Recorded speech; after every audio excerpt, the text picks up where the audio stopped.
Magandang araw Pilipinas. Ako ang inyong lingkod, MJ Bigayan.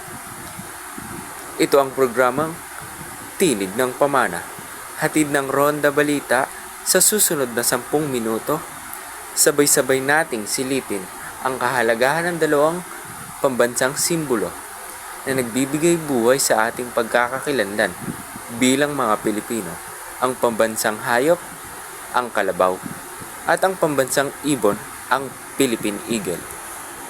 Magandang araw. Ako si Annabel Piapa at narito ako upang ihatid ang isang espesyal na ulat tungkol sa isa sa pinakamahalagang simbolo ng ating bansa, ang pambansang hayop ng Pilipinas, ang kalabaw.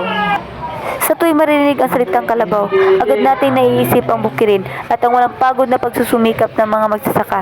Mahigit pa sa pagiging katuwang sa pag-aararo at pagbubungkal, ang kalabaw ay kinikilala bilang larawan ng sipag at tiyaga ng mga Pilipino. Sa mahabang panahon, naging sandigan ito ng kabuhayan, tagadala ng ani at tahimik na katuwang sa hirap. Hindi rin mawawala ang papel nito sa kultura, lalo na sa mga probinsya tulad ng Taong Putik Festival sa Nueva Ecija na nagpapakita ng kahulugan ng kalabaw sa lokal na tradisyon. Sa muli, ako si Annabel Apa at ito ang naging ulat tungkol sa kalabaw, isang hayop na tunay na sumasalamin sa lakas, sipag at katatagan ng bawat Pilipino. Lilipad tayo sa tuktok ng kagubatan ng Mindanao upang makilala ang isa sa pinakamagandang nilalang sa buong mundo, ang haribon. Ang Philippine Eagle na ating pambansang ibon. Ang salitang haribon ay kombinasyon ng hari at ibon. At tama nga naman dahil kung laki at lakas at ganda ang pag-uusapan, isa itong tunay na hari na may pakpak, itong umaabot sa halos 2 metro mula dulo hanggang dulo at mga mata na parang laging nakatutok at handang manghuli.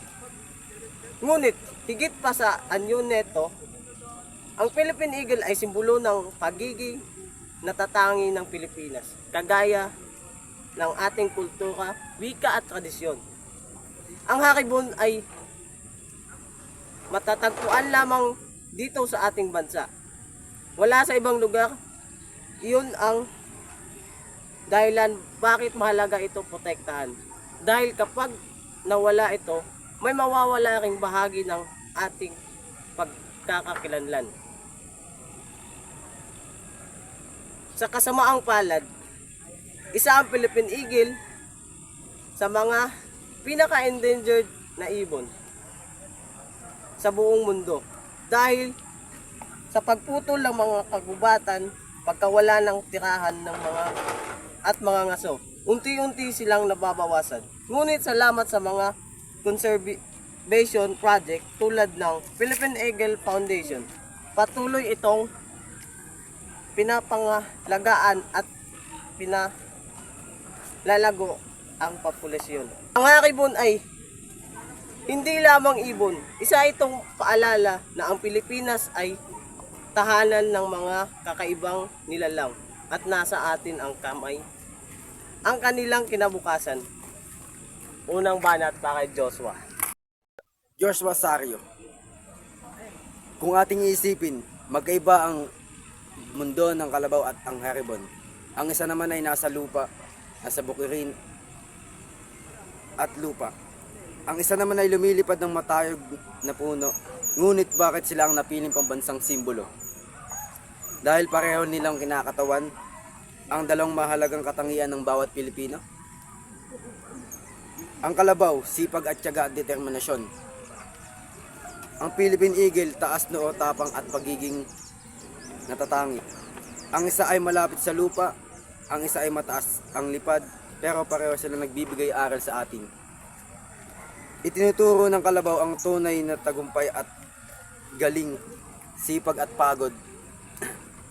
Ipinapaalala naman ng haribon ang dapat tayong mangarap at maghangad at lumipad ng mataas. Ako si mga Bitas Carluit, nag-uulat. Ngayon, kailanman. Higit natin kailangan ng mga simbolong ito. Halimbawa na lamang ang kalabaw. Nakatuwang ng mga magsasaka at ginagamit sa pagsasaka na higit kailangan tulungan ng mga bagong teknolohiya at suportahan ng programang pang-agrikultura sapagkat sila ang katuwang ng mga magsasaka upang maglikom ng ating pangunahing pagkain, halimbawa na lang ang bigas, maging ang mga ibon, halimbawa na rin dito ang haribon, o mas kilala sa tawag na Philippine Eagle, na umaasa sa ating pangangalaga sa kalikasan. Kung mawawala ang kanilang katirahan, ang kagubatan, saan na lamang sila titira? At may mga datos na kakaunti na lamang ang mga bilang ng mga nabubuhay sa kanila. Kung mawawala sila, maging tayong mga Pilipino ay mawawalan din. Mawawalan din tayo ng isa sa mga ating pagkakalandan. At ito ang aking balita. Babay na po! Sa dulo, ang kalabaw at ang haribon ay hindi lang hayop at ibon. Sila ay mga kwento ng sipag, lakas, tapang at pag-asa. Kwento ng Pilipinas, kwento nating lahat. Kaya mga kababayan, saan man kayo naroroon, sa bukid man o sa syudad, sa taas ng bundok o sa tabing dagat, alalahanin natin ang ating mga pambansang simbolo. Ay hindi lamang larawan sa libro, sila ay buhay, humihinga, at umaasa sa ating pag-aaruga.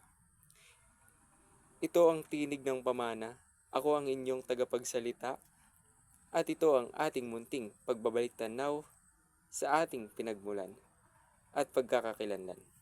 Hanggang sa muli, mabuhay ang Pilipinas, mabuhay ang kalikasan, at mabuhay ang bawat Pilipino.